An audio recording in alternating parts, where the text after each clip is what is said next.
Akusho ukuthi njengoba wazalwa wembethe kukhona ingubo wafika emhlabeni uyembethe.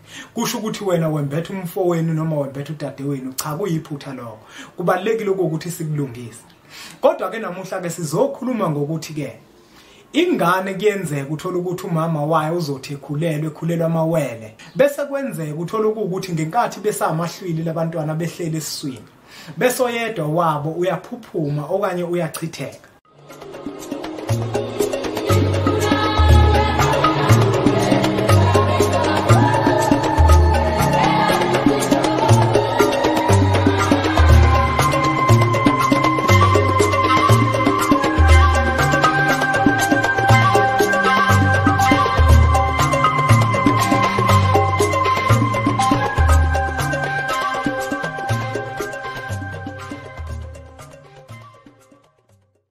Kwathi ngithi kunina benkashana kaMenzi yaphuza umlaza ngameva yabhola umlilo ngamahlamvu abanye bocima ngamanzi.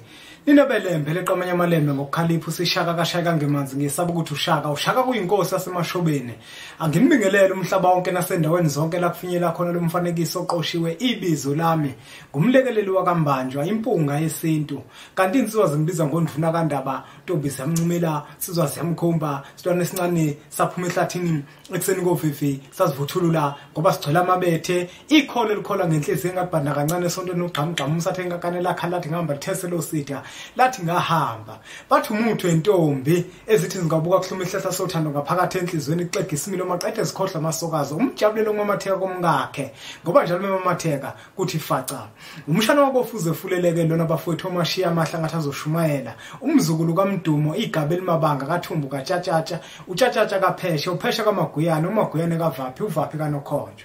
Kuhlala kuyintokozo ngaso sonke isikhathi bafowethu ukuthi ngifike la kwi-channel yethu Impunga Yesintu TV ngizonisikela kwelinonile. Ngiyacela ke bafowethu ukuthi nisubscribe la kwi-channel yethu singagcini ngokuthi siwabuka ama-video. Ukusubscribe kwakho kuzokwazi ukuthi kukusize ngokuthi imfanekiso eqoshiwe yonke siyifakayo ikwazi ukuthi ifike kuwena isashisa.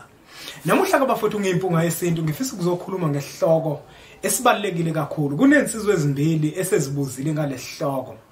Nami ngiyimpunga yesintu ingako ngithi ake ngifike ngizosidingida lesihloko. Nabantu abaningi futhi bake babe nezinkulumo ezithile. Uma mhlambe nje ngingakha phezulu ukuthola ukuthi umuntu kathi umehambe emntwini obonayo. Uma efika khona emntwini obonayo, umuntu obonayo afika amtshela ukuthi wazalwe embethe. Uma lo muntu obonayo emtshela wazalwe embethe, athe sesuka abesethi ukuzalwa wembethe kusho ukuthi unewele elithile owazalwa nalo kodwa lona la ngaphila. Ngake ngafika ke la kwi-channel yethu Impunga Yesintu TV ngizoyilungisa leyo nkulumo efana naleyo ukuthi ukuzalwa wembethe kuhlukile nomuntu othe umezalwa wazalwa enewele uthola ukuthi laphuphuma esiswini sikanini. Kodwa ke namuhla ke bafowethu ke sizocacisa into efana naleyo ukuthi umuntu umezalwe embethe akusho ukuthi lowo muntu loyo usuke enewele. Akusho ukuthi usuke enewele. Kodwa umuntu umezalwe embethe lowo muntu kusuke kusho izinto eziningi esaka sazibala ke la kwi-channel yethu Impunga Yesintu TV. Uma nje ngingakha phezulu uma umuntu ezalwe embethe lokho kusuke kusho ukuthi unesiphiwo esithile asembathiswe abantu abadala. Akusho ukuthi njengoba wazalwa wembethe kukhona ingubo wafika emhlabeni uyembethe. Kusho ukuthi wena wembethe umfowenu noma wembethe udadewenu. Cha, kuyiphutha lokho. Kubalekile ukuthi sikulungise. Kodwa ke namuhla ke sizokhuluma ngokuthi ke ingane kuyenzeka uthola ukuthi umama wayo uzothi ekhulelwa amawele bese kwenzeka uthola ukuthi ngenkathi besamahlwili labantwana behlele esiswini bese oyedwa wabo uyaphuphuma okanye uyachitheka. Uzokhumbula ukuthi uma echitheka oyedwa wabo kuzosala oyedwa aphile. Ngenkathi ke manje nake kuqhubeka umama wakhe uzothi esebeletha uzobeletha umntwana oyedwa ngoba lona omunye waphuphuma ngenkathi bese bancane. Yilowo muntu ke bafowethu okathi ke mehamba bese kubonakala ukuthi kukhona enye ingane yakwabo eyiwele naye hayi ngoba ukuthi mhlambe wazalwe embethe. Kuyenzeka ukuthola ukuthi lelo wele lelo elasala elingazange lichitheke esiswini sikanini lona lalikade vele lembethe. Bese kuba ukuthi ke manje nake lona lembethe liphinde futhi lembathwe yileli elinyiwele lakubo eladlula elenda ngenkathi unina esawakhulela ngamafuphi nje lachitheka. singasho ukuthi laphuphuma. Ilo muntu ke bafowethu uthola ukuthi ke unewele, uzalwe embethe kodwa futhi unewele. Kuyenzeka futhi umuntu uthola ukuthi akazalwa ngembethe kodwa wayekade enewele labe selichitheka.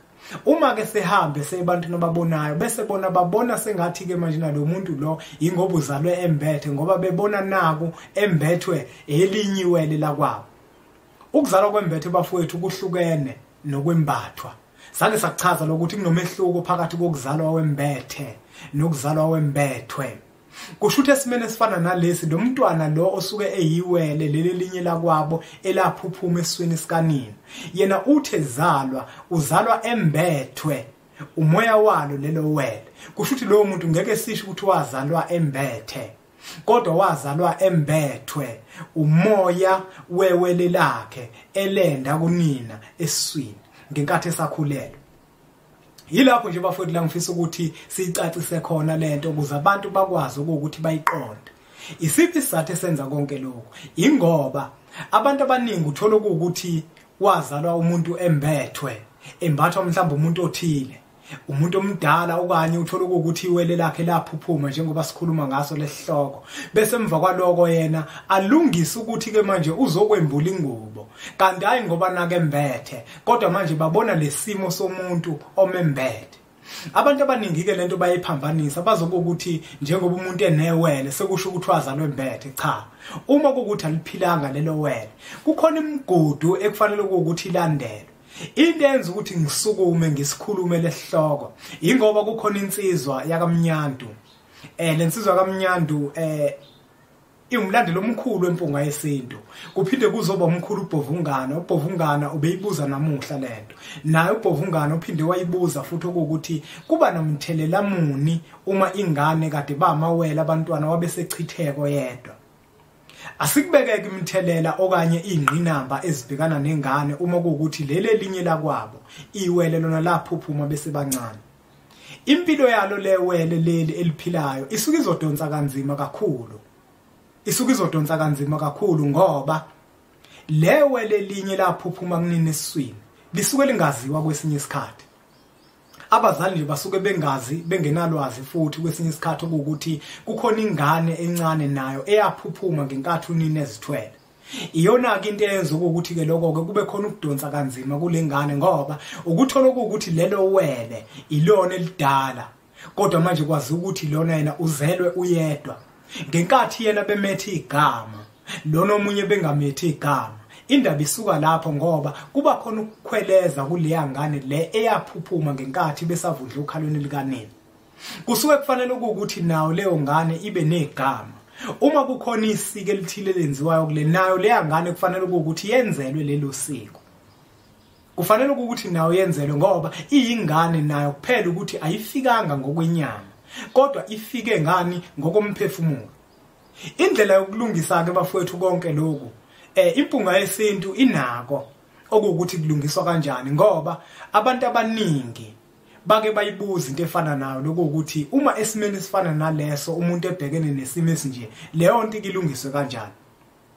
Mhlambe nje uma ngizoyikha phezulu uzokhumbula ukuthi yonke ingane esuke ichithekile okanye esuke iphuphumile kusuke kubalekile ukuthi leyo ngane unina wayo ekuyena okade ekhulelwe kusuke kufanele ukuthi agezwe kutholakala imbuzi ezokwazi ukuthi imgeze unina wayo. Bese emva kwaloko ubelethiswa lo mphefumulo odlulele ngaphakathi esiswini sakhe. Bese emva kwaloko leyo ngane iqanjwa igama. Uma isiqanjwe igama bese iphinde imbathiswa ngendlela ekwembathiswe ngayo ezinye ingane zakwabo ukuze ingeke zibe nako ukukhweleza. Sike sizweke kuthiwa ke asibibiki isidingo sokuthi kwembathiswe kodwa kulungileke. Kodwa thina lokho siyaqinisekisa kubantu ukuthi ukuyembathisa ingane kusuke kubalekile futhi kufanele ukuthi kwenziwe ngoba ezinye ingane zakwabo esuke ziphila ngokwenyama nazo zisuke zembathisiwe. Le ngane kufanele ukuthi ikhweleze okanye ifike kwezinye ingane izoba nesikhwele ngesizathu sokuthi zona ziqhukisiwe kodwa yona iqhukisiwe. Nayi into eyenza ukuthi leyo ngane igqokiswe. Emva kwaloko bese kuphinde futhi yethiwe igama. Ngikhuluma ngengane ephuphumile. Uma ke manje seyethiwe igama leyo ngane bese iphinde iphiwe ukudla, idle nazo zonke ezinye ingane zasekhaya ekuwukuthi zaphuphuma. Asibuye ke manje size emntwaneni. othola ukuthi ke manje uthe kadena enomfowabo noma enodade wabo. Okubalekile ukuthi kufanele ukuthi kutholwe noma kuthiwa vele ingane ichithekile esiswini kunina. Unina kuyinto ebalekile ukuthi aqale ngokuthola kuqala ukuthi ubulili bayo leyo ngane iwumfana yini noma intombazana.